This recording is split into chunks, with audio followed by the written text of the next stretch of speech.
Maryam alayhi salam gave birth to Isa alayhi salam. It must have been late spring or early summer, could not possibly have been December. And the Bible says something similar. The Bible says when Jesus was born, the shepherds were overlooking their flocks. So naturally, when it's so cold out there, the shepherds don't take their flocks out. They keep them indoors. And this is why many Christians, alhamdulillah, among us in our community, we have Tablighi Jamaat who go around doing their gasht, calling people. There's a Christian version of Tablighi Jamaat. You know who they are?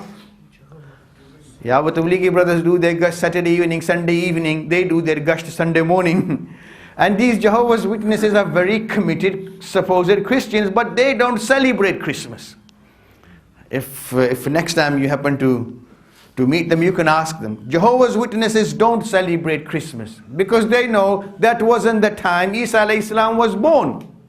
But nevertheless, most of the Christian world will be marking this period with the supposed birth of Isa alayhi salatu wassalam. And the Prophet sallallahu alaihi wasallam has spoken volumes of Isa alayhi salam. One of Isa alayhi salam's main missions was to pave the way for coming of Rasulullah sallallahu alaihi wasallam. Obviously, to bring the Bani Israel back to the right path.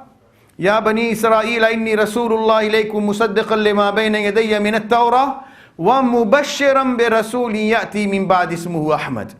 And to pave the way for coming of Rasulullah sallallahu alaihi wasallam. And the beloved Prophet of Allah sallallahu alaihi wasallam also stated, anyone who's favored me in any way, I've repaid all their favors except one man. You know who that is?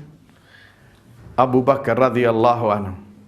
So Isa alayhi salam, he spoke extensively of the coming of Rasulullah sallallahu alaihi wasallam. Rasulullah returned that favor by speaking extensively of the return of Isa alayhi salam. No less than 40 different narrations are related and narrated by 30 different companions of the Prophet sallallahu alaihi wasallam.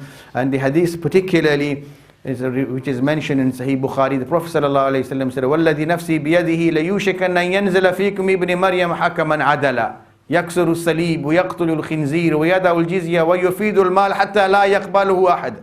I swear by him who holds my life in his hands, very soon, surely, definitely, inevitably, the son of Maryam will descend upon you as a just ruler, and he will abolish jizya, and he will break the cross, and he will kill the pigs, and distribute so much wealth that nobody will want to accept it anymore. So Isa alayhi salam, he prophesied the coming of Rasulullah sallallahu alayhi wasallam, and Rasulullah sallallahu alayhi wasallam prophesied his coming. And in another hadith, the Prophet mentioned that me and Isa, Ana awla an-nasi bi Isa ibn Maryam. I am the closest to Isa ibn Maryam. Laysa bayni wa baynahu nabiyyun. There is no other prophet between me and him. So this year, where the Muslims are marking, and we don't talk about celebration, because the Prophet ﷺ himself never celebrated his birth, his companions never celebrated the birth of the Prophet ﷺ. The early Muslims for many years did not used to celebrate the birth of the Prophet ﷺ, but to educate ourselves. Rather than celebrate, we make this an opportunity to educate ourselves, our communities, about the nobility, about the goodness of Rasulullah sallallahu alaihi wasallam.